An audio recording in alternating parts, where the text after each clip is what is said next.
తిరుమల లడ్డూ ప్రసాదంపై అడ్డగోలుగా విష ప్రచారం చేసి దొరికిపోయిన సీఎం చంద్రబాబు ఉప ముఖ్యమంత్రి పవన్ కళ్యాణ్ ప్రత్యేకంగా భేటీ అవ్వడం చర్చనీయాంశమైంది. ఉండవల్లిలోని సీఎం క్యాంపు కార్యాలయంలో నిన్న ఇద్దరు 2.5 గంటల పాటు ఏకాంతంగా చర్చలు జరిపినట్లు టీడీపీ వర్గాలు తెలిపాయి. తిరుమల లడ్డూ వ్యవహారంలో చంద్రబాబు చేసిన ఆరోపణలు అబద్ధాలని సీబీఐ, సిట్ కోర్టులో దాఖలు చేసిన ఛార్జిషీట్ ద్వారా బయటకొచ్చిన నేపథ్యంలో వారి ఈ సమావేశం ప్రాధాన్యత సంతరించుకుంది. ముఖ్యమంత్రి చంద్రబాబు, పవన్ కళ్యాణ్ సీక్రెట్ మీటింగ్ ఇప్పుడు చర్చనీయాంశమైంది. 2.5 గంటల పాటు ఏకాంతంగా భేటీ అయ్యారు వీరిద్దరు. శ్రీ వెంకటేశ్వర స్వామిని రాజకీయాల్లోకి లాగి పాపం మూటగట్టుకున్నారని ప్రజలు నమ్ముతూ ఉండడం, వారు చెప్పిన అబద్ధాలను ఎంత సమర్థించుకుంటున్నా ప్రజలు నమ్మకపోవడంతో దీనిపై ఏం చెయ్యాలని కూటమి నేతలు 2 రోజులుగా తర్జన భర్జన పడుతున్నారట. అందులో భాగంగానే చంద్రబాబుతో పవన్ కళ్యాణ్ సమావేశమై చర్చించినట్లుగా తెలుస్తోంది.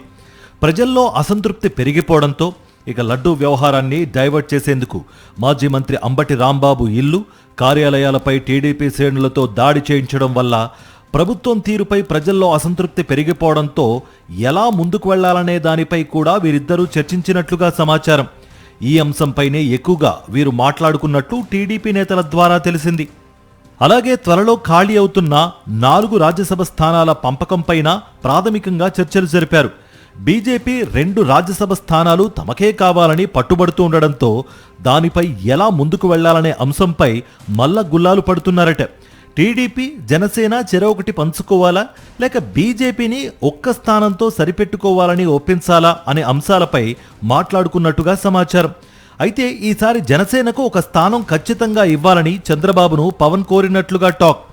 అలాగే తన సోదరుడు నాగబాబును మంత్రివర్గంలోకి తీసుకోవడం వంటి అంశాలను కూడా పవన్ ప్రస్తావించినట్లుగా సమాచారం. దీంతో పాటు ఇంకా భర్తీ కావాల్సిన నామినేటెడ్ పదవులతో పాటు 2 పార్టీల మధ్య క్షేత్రస్థాయిలో సమన్వయం లేకపోవడం వల్ల ఎదురవుతున్న సమస్యలపైన చర్చించినట్లుగా తెలిసింది.